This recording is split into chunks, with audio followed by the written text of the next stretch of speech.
கடந்த வருஷம் முழுவதும் ஆண்டவர் நம்மை பாதுகாத்தார். கண்ணை திறந்து பாரு. சில விஷயங்கள்ல மாற்றம் தேவை.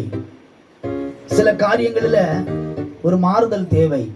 பிறந்த நாள் காண்கிறது, நம்ம கேட்கிற விஷயத்துல தாய் தகப்பன் இவ்வளவு பிரயாசப்பட்டு பிறந்த நாள் நேற்றைக்கா முந்தா நாள் முடிஞ்சிச்சு. ஆனாலும் சோதரன் நீ சொன்ன சபையில நான் கேக் வெட்டணும், இந்த மாதிரி எல்லாம் பண்ணணும்னு சொன்னியா? வீட்டுல நீ இவ்வளவு சொன்னதை மறுக்காம இவ்வளவு கஷ்டத்திலையும் ஏய் சொல்லு, ஆசீர்வதித்தார். யாரு ஆசீர்வதித்தா? கர்த்தர். நம்மளை ஆசீர்வதிக்கணும்னா யார் தான் ஆசீர்வதிக்க முடியும்? கர்த்தர் தான் ஆசீர்வதிங்க. தாய் தகப்பன் முடிஞ்ச அளவு சின்ன காரியத்தை ஆசீர்வதிங்க. கடந்த வருடம் முழுவதும் அதிசயமாய் நம்முடைய பிள்ளை என்னை நடத்தினீர், பாதுகாத்தீர், அதற்காக ஸ்தோத்திரம்.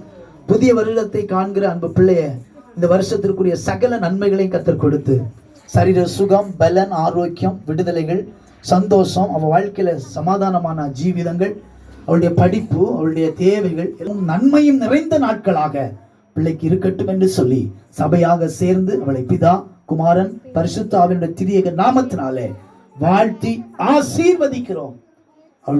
அவளுக்கு தீர்க்காயுசை கர்த்தர் கட்டளையிடுவீராக. ஆயுசு நாட்கள் பெருகட்டும், சமாதானத்தோடு வாழட்டும். ஸ்கூலுக்கு போகிற வருகிற